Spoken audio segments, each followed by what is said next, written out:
कुछ दिन पहले अमेरिका ने भारतीय नाविकों की हत्या कर दी थी। आज भारत के 56 इंच वाले प्रधानमंत्री ने इन तीनों हत्याओं का बदला ले लिया है और ये है उसका प्रूफ। फोटो में मोदी जी की आंखों से लेजर निकल रहा है जो इस सड़े हुए संतरे को कुछ ही देर में जला के राख कर देगा। टेबल पर मोदी जी ने जिस प्रकार से उंगली से नीचे इशारा किया है, इसका मतलब ये है कि वो ट्रंप से कह रहे हैं कि यहीं के यहीं गाड़ दूंगा तेरे को मैं। लेकिन मैं बताना चाहता हूं कि इन तीनों नाविकों की मौत का बदला लेने में अकेला मोदी जी का हाथ नहीं है, उस फोटोग्राफर का भी हाथ है जिसने इस एंगल पर फोटो खींचा है। और इन तीनों की मौत का बदला लेने में नैया पार के एडिटर का भी हाथ है जिसने मोदी जी की आंखों से लेजर निकाला है। ज्यादा तारीफ मत कीजिए आप। ऐसी बात नहीं है, बस संस्था के कर्मचारी संस्था के लिए लॉयल बने रहे, इसीलिए बीच बीच में तारीफ करता रहता हूँ। और आप तो ये सब जानती हैं दीदी। इसीलिए ट्रंप आज दोपहर से शाम तक मोदी की तारीफ पर तारीफ करते रहे। लेकिन क्यों कर रहा है यूएसए मोदी जी की इतनी तारीफ? आखिरकार अमेरिका क्या चाहता है मोदी जी से? अमेरिका का प्रधानमंत्री बार बार मोदी जी को बुलाता है, आओ मेरे साथ संबंध बनाओ। ये संबंध वाली बात तो बहुत पुरानी हो गई है, कितने दिनों से सुन रहा हूँ।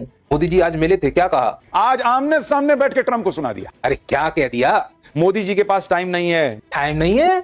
कोई अकेला कैसे संबंध बना सकता है? कैसी बात कर रहे हो? एक अकेला कितनों को भारी पड़ रहा है। पर भारी है अमित शाह जी, मोदी जी अकेले कैसे कर सकते हैं? इस तरह से क्वेश्चन नहीं करते। अरे कहने का मतलब है अकेले पूरा काम कैसे कर सकते हैं? मंत्रिमंडल का उपयोग क्यों नहीं कर रहे हैं? क्योंकि मंत्रिमंडल होता तो ये फोटो मुझे एक्सप्लेन नहीं करनी पड़ती है। अब इस फोटो में कहीं कुछ भूल ना जाऊं। अब देखो इसमें आंखों से लेजर निकल रहा है, रूपा जी, और बॉडी लैंग्वेज मत भूलिएगा।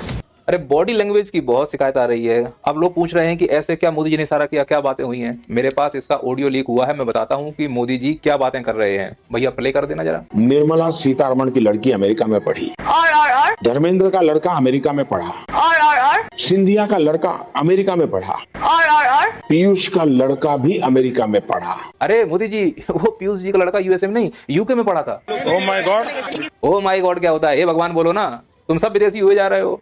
अरे अजीत डोभाल जो राष्ट्रीय सुरक्षा सलाहकार हैं, उनका लड़का विदेशी नागरिक हो गया मोदी जी, मालूम है तुम्हें? इस सज्जन को क्या तकलीफ है भाई? सज्जन को क्या तकलीफ है? अब क्या आरडीएक्स लगा देगा नीचे? जो तुम ट्रंप के सामने एक्सीलेंसी एक्सीलेंसी चला देना ना। एक्सेलेंसी